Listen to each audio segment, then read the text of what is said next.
नमस्कार, माझे नाव वेदांत ज्ञानेश्वर बडे. मी इयत्ता 4थी ब मध्ये शिकत आहे.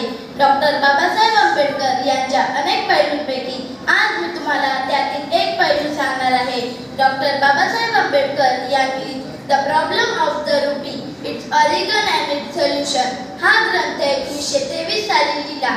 या ग्रंथात त्यांनी भारतीय चलन व्यवस्थेतील त्रुटी आणि उपाय स्पष्ट केले.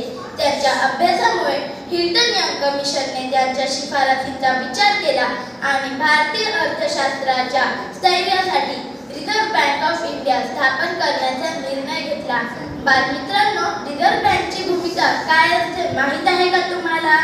भारतीय चलन आणि पतधोरण नियंत्रित करणे, महागाई नियंत्रणात ठेवणे, बँकिंग व्यवस्थेचे नियमन करणे, देशाच्या आर्थिक धोरणांचे नियमन करणे.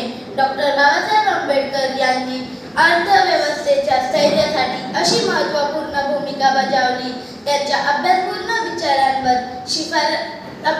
विचारांवर शिफारसींमुळे रिझर्व्ह बँकच्या स्थापनेत महत्त्वाची भूमिका बजावली.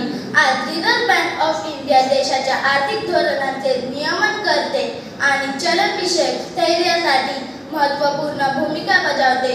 डॉक्टर बाबासाहेब आंबेडकर यांच्या मते भारताची अर्थव्यवस्था लोककल्याणकारी, औद्योगिक आणि नियोजनबद्ध असावी. त्यांनी सर्वसामान्य लोकांना आर्थिक स्वातंत्र्य मिळावे, सामाजिक न्याय प्रस्थापित व्हावा आणि देश प्रगतीपथावर जावे असे त्यांचे मत होते. डॉक्टर बाबासाहेब आंबेडकरांनी भारताच्या आर्थिक धोरणांवर ठसा उमटवला आणि रिझर्व्ह बँकच्या स्थापनेत महत्त्वाची भूमिका बजावली. त्यामुळे त्यांना भारतीय अर्थशास्त्राचे शिल्पकार असे म्हणतात. धन्यवाद.